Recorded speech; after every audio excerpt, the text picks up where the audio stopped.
Welcome to Liya lively channel. இன்றைக்கி லியா ஸ்ரீ எங்கே போகிறாங்க அப்படின்னா, சாமி கும்பிட்றதுக்காக திருக்கொள்ளிக்காடு போயிட்டுருக்காங்க.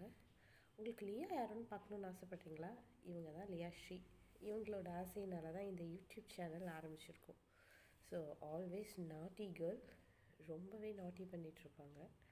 ஸோ அவங்க ரொம்ப ஆசைப்பட்டு இந்த யூடியூப் சேனல் கேட்டதுனால இங்கே ஸ்டார்ட் பண்ணியிருக்கோம். ஸோ ஃபர்ஸ்ட் டே கோவில் போகிறோம்.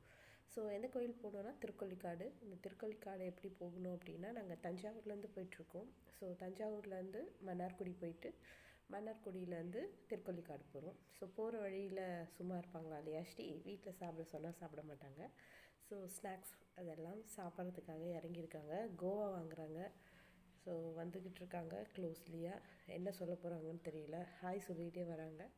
ஸோ கோவா வாங்கி ஃபுல்லாக சாப்பிட்டுட்டு கோவிலுக்கு வந்துட்டுருப்பாங்க. ஸோ நெக்ஸ்ட்டு நம்ம மன்னார்குடி வந்துட்டோம். இது மன்னார்குடி ராஜகோபாலாச்சாரி அந்த கோவில் இது. ஸோ மன்னார்குடி வழியாக திருத்துறைப்பூண்டி போகிற ரூட்டில் நம்ம வந்து திருக்கொள்ளிக்காடு போகிறோம். ஸோ இது ரொம்ப பிரசித்தி பெற்ற ஸ்தலம் அப்படின்றதுனால மன்னார்குடியிலேருந்து திருத்துறைப்பூண்டி போயிட்டு ஒரு 19 கிலோமீட்டர்ஸில் ஒரு இன்டீரியர் வில்லேஜ், அங்கே தான் இந்த டெம்பிள் இருக்குது. போகிற வழி ஃபுல்லும் ரொம்ப அழகாக இருக்குங்க. வயல்வெளி, கண்ணு கட்டின தூரம் வயல்வெளி, அந்த காவேரி நீர் பாசனம் எல்லாமே இங்கே நீங்கள் ரொம்ப அழகாக பார்க்கலாம். ரொம்ப நேச்சுரலாக இருக்கும். ஸோ ரொம்ப போகிற இடம்லாம் என்ஜாய் பண்ணிகிட்டே போகலாம். மன்னார்குடியிலேருந்து திருத்துறைப்பூண்டி வந்து ஒரு 10 கிலோமீட்டர்ஸ் ரோட் கொஞ்சம் நல்லாயிருக்கும். அதுக்கப்புறம் நீங்கள் வந்து மெயின் போர்டே வச்சுருப்பாங்க. லெஃப்ட் கட் பண்ணி கொஞ்சம் வில்லேஜ்குள்ளே போகிற மாதிரி இருக்கும். ஸோ அந்த வில்லேஜும் பாருங்கள், இங்கே எவ்வளோ அழகாக அந்த நதிக்கரையோரமே நீங்கள் ஃபுல்லாக ட்ராவல் பண்ணி போகிற மாதிரி இருக்கும். கிட்டத்தட்ட ஒரு 10 கிலோமீட்டர்ஸும் இந்த நதிக்கரை ஓரமாக இருக்கும். ரோடு கொஞ்சம் சுமாராக தான் இருக்கும். ஸோ ட்ராவல் பண்ணும்போது இது ஒரு நல்ல எக்ஸ்பீரியன்ஸ். இந்த மாதிரி அந்த நதி போகிற அதோடையே நம்ம ட்ராவல் பண்ணி போகும்போது ரொம்ப நல்ல எக்ஸ்பீரியன்ஸாக இருக்கும். இந்த திருக்கொள்ளிக்காடு அப்படின்னா அந்த கள்ளிச்செடி நிறைந்த காடு அப்படின்னு அந்த காலத்தில் வச்சுருக்காங்க. இங்கே வந்து சனி பகவான் தரிசிக்க தான் நம்ம இப்போ போயிட்டுருக்கோம். கோவில் வந்துட்டோங்க. இது சனிப்பெயர்ச்சி டைமில் நம்ம வந்ததுனால ரொம்ப க்ரௌடுங்க. யூஸ்வலாக அவ்வளோவா க்ரௌடு இருக்காது. நான் இதுக்கு முன்னாடி வந்திருக்கேன், க்ரௌட் கம்மியாக தான் இருக்கும். இந்த டைம் நாங்கள் சனி பிரதோஷம் அந்த பயிற்சி நடந்தப்போ வந்ததுனால ரொம்ப ரொம்ப க்ரௌடு. ஸோ ஒரு வழியாக சாமியை பார்த்துட்டு ரொம்ப ரிலாக்ஸ்டாக வந்துட்டுருக்காங்க. ரொம்ப க்ரௌடு. அங்கே பாருங்கள், இது கோவில் ரொம்ப கொஞ்சம் சின்னதாக தான் இருக்கும். பட் ஆனால் இது வந்து பொங்கு சனீஸ்வரர் ஆகும். மூலவர் வந்து அக்னீஸ்வரர், தாயார் மிருது பரதநாயகி அப்படின்னும் இங்கே வழிபடுறாங்க. ரொம்ப அழகான கிராமங்க. ரொம்ப அழகாக க்ரீனிஷாக ரொம்ப இதுவாக இருக்கும். எல்லா கோவில் தரிசனம் முடிச்சுட்டு லியாஸ்ரீ நெக்ஸ்ட்டு கிளம்பிட்டாங்க.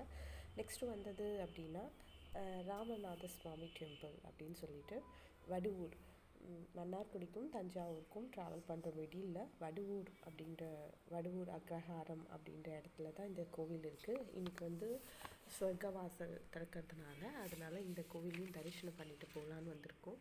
ஸோ என்ட்ரு ஆகிட்டுருக்காங்க லியாஸ்ரீ. ரொம்பவே ஈகராக போயிட்டு கோவில்லாம் போகிறதுனா லியாவுக்கு ரொம்ப பிடிக்கும். அங்கே விளையாடுறது அந்த மாதிரி நிறைய நாட்டிஸ்லாம் பண்ணிகிட்டே இருப்பாங்க. இந்த கோவில் வந்து ரொம்ப அமைதியாக ரொம்ப அழகாக இருந்ததுங்க. ரொம்ப வேலைப்பாடுகள் சிற்பத்தோடு ரொம்ப அழகாக இருந்தது. ஸோ சொர்க்கவாசல் பார்க்குறதுக்காக தான் கோவில் சாமி தரிசனம் பண்ணிவிட்டு சொர்க்கவாசல் பார்க்குறதுக்காக போயிட்டுருக்கோம். ஸோ மீன்வயல் இந்த பிளேஸில் வந்து லியாஸ்ரீயும் கல்கின், அவங்க தம்பி கல்கினும் நல்ல விசாலமாக இருக்குது இந்த இடம் அப்படின்றதுனால நல்ல அழகாக ப்ளே பண்ணிவிட்டு 2 பேரும் ஓடி ஆடி விளையாடிட்டு ரொம்ப ரிலாக்ஸ்டாகவே ஜாலியாக இருந்தாங்க. ஸோ இதுதாங்க சொர்க்கவாசல் தரிசனம் பண்ணுறதுக்காக தான் நம்ம இவ்வளோ தூரம் வந்திருக்கோம் இந்த ராமநாத சுவாமிகள் டெம்பிளுக்கு. ஸோ இந்த சொர்க்கவாசலுக்குள்ளே என்ட்ராயிட்டு சாமியை பார்க்கறதுக்காக லியாஸ்ரீ என்ட்ராயிட்டு இருக்காங்க. சாமி பார்க்கறதுக்காக வெயிட்டிங்கில். நெக்ஸ்ட்டு கல்கின் உள்ளே போடுறாரு. சாமி தரிசனம் செஞ்சுட்டு ரொம்ப ஸ்ரத்தையோட சாமி தரிசனம் பண்ணிகிட்ருக்காங்க லியாஸ்ரீ. அவங்க தம்பியும் பண்ண சொல்லி கூப்பிட்டுட்ருக்காங்க. ரொம்ப அழகாக பெருமாள் வந்து காட்சி கொடுத்துருக்காரு. ஸோ இந்த கோவிலுக்கு அப்படியே பேக் சைடில் ஒரு பெரிய லேக் இருக்குதுங்க. அது வந்து வடுவூர் ஏரி அப்படின்னு சொல்லலாம். இங்கே வந்து சின்னதாக ஒரு பறவைகள் சரணாலயம் அப்படின்னு கூட வச்சுருக்காங்க. ஸோ டைம் இல்லாததுனால இங்கே நிறுத்தி பார்க்க முடியல. பட் ஆனால் ஒரு சின்ன பிளேஸ் ஒன்று இருக்கும் இங்கே. அங்கே நீங்கள் கார்லாம் பார்க் பண்ணிவிட்டு அழகாக நிறுத்தி பார்த்து ரொம்ப அந்த பேர்ட்ஸோட நேச்சர் அதெல்லாம் ரொம்ப அழகாக என்ஜாய் பண்ணலாம். ஸோ இந்த மாதிரி நிறையா வீடியோஸு நீங்கள் பார்க்கணும், லியாஸ்டியோட அட்ராசிட்டி பார்க்கணுன்னா லியாஸ்டி லைவி சேனலை சப்ஸ்கிரைப் பண்ணுங்கள்.